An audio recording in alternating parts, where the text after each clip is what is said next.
Beyond the funds being sought by the government to partly aid the military or buying equipment, there are other corresponding actions that can be taken to complement their actions. I mean, look at the first people you see on the streets. I mean, we talked about civil defense because they're the ones that allow private security operatives come in. But some of those private security persons you see who say they're checking below par. Well, the mental infrastructure of a private security guard is one thing. How many are enlightened or educated? And therefore, the Nigerian Civil Defense Corps need to reestablish new standards that qualifies you to be a security guard. But having said that, the man whose premises is being guarded also have the right to seek vetting by asking questions. Who is this man? Where is he from? And then you can write the police, you can write the SSS and say, I have a security guard, this is his name, this is his passport, can you help me to find additional details on him? This is my driver. All those things must follow. We are our brother's keeper. Let me give you an instance.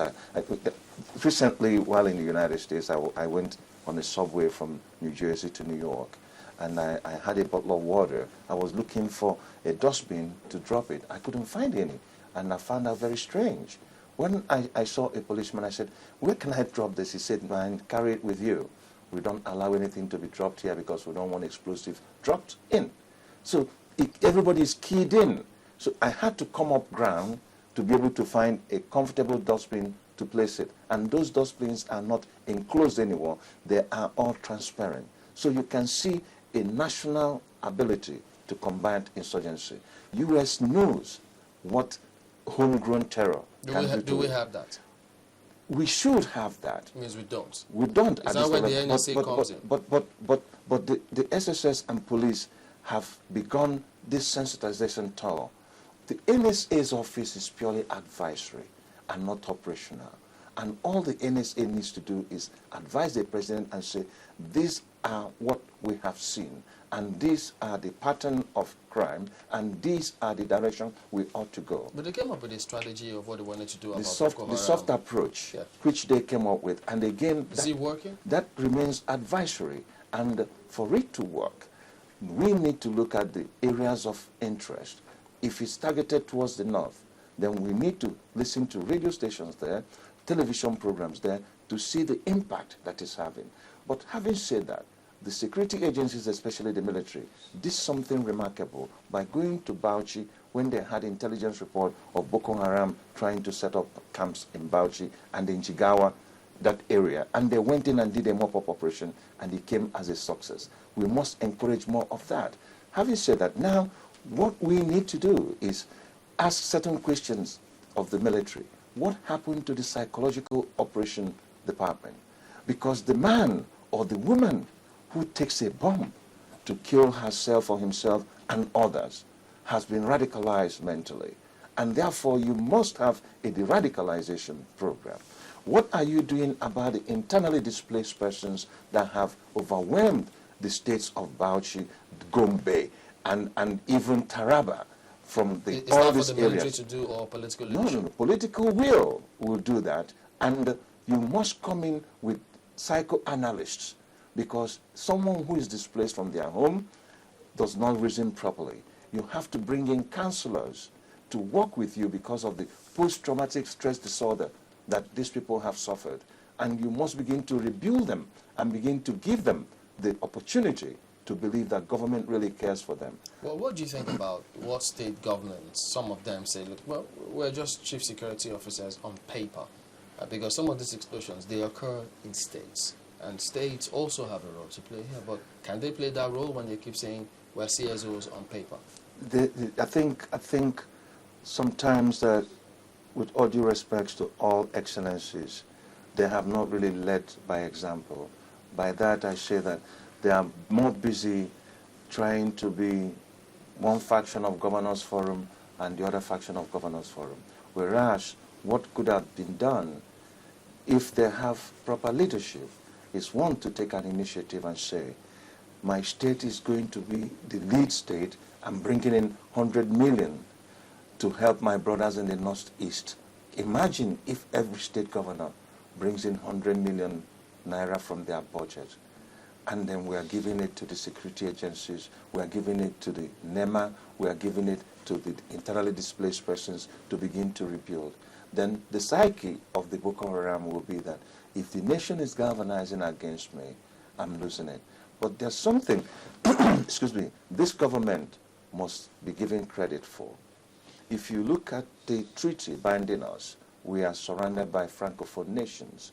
And the security agencies could not be seen as pursuing Boko Haram across the border without any pact with those borders. So the France meeting was quite instructive. And after that France meeting, followed by the meeting in UK, that firmed up the policy framework for the joint operations of these contiguous nations. It has given Cameroon the impetus to beef up its border. Niger Republic, Chad, Mali, and now Benin Republic. What is going to happen now is that the political will in this country must be opened up to change the complexion of the war. Did they have to take that meeting in France for all of this to happen? Because I thought we said we had this multinational joint task force. But there was no policy framework. During the time the current Minister of Defense was the NSA, in the November of 2010 thereabout, he had what we call regional security conference in Abuja, that all the ECOWAS nations, including AU nations, came in, and they were in the process of formulating a policy before he left office. Then the current NSA continued on that. I think in November 2012, we had another meeting in Abuja of all the regional NSAs to discuss the way to have this, bilateral cooperations.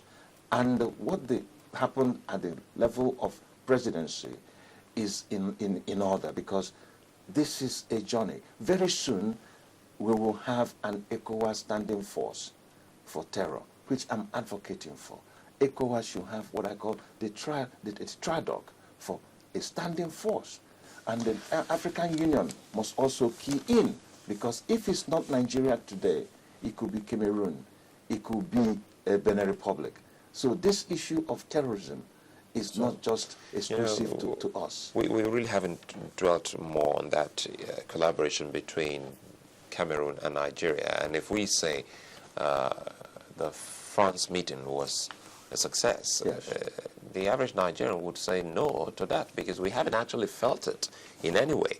And the news we always get is that while they still operate from that flank, from the Cameroon-Nigerian border, to the extent that some have actually dared hoisting a flag around that region.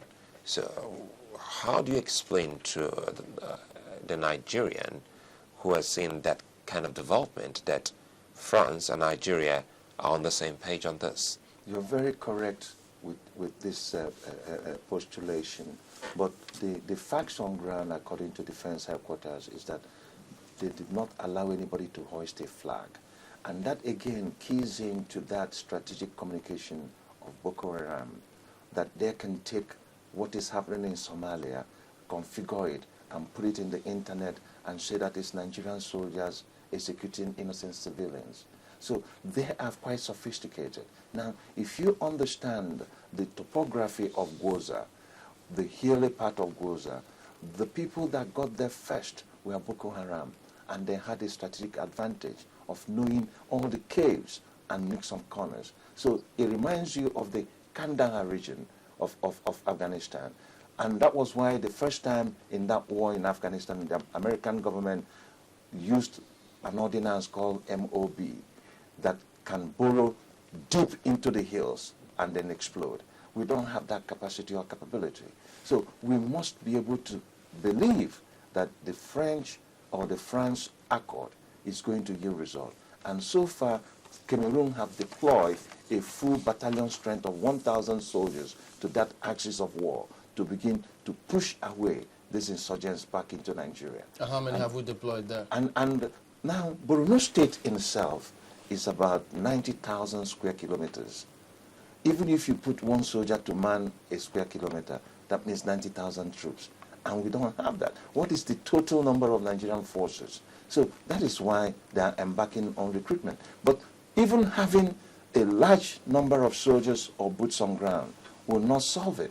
What we need to do is a combination of psychological war operation to deter new recruits from joining Boko Haram. Number two, you must back it up with economic infrastructure in the area for someone to feel they have an opportunity to work and make a living than to be an insurgent. Then the creation of special forces. And that special forces is happening now because of the joint cooperation of some of the international communities. But what is disturbing me is that the same international community have not been able to share satellite intelligence with Nigerian government. And I wonder why. All right, that's where we'll have to let it go. Max Gbanite is a strategic security consultant. Thank you for coming on this Thank morning. you for having me, gentlemen. All right, we'll be back for another perspective on the same matter, so join us again in a moment.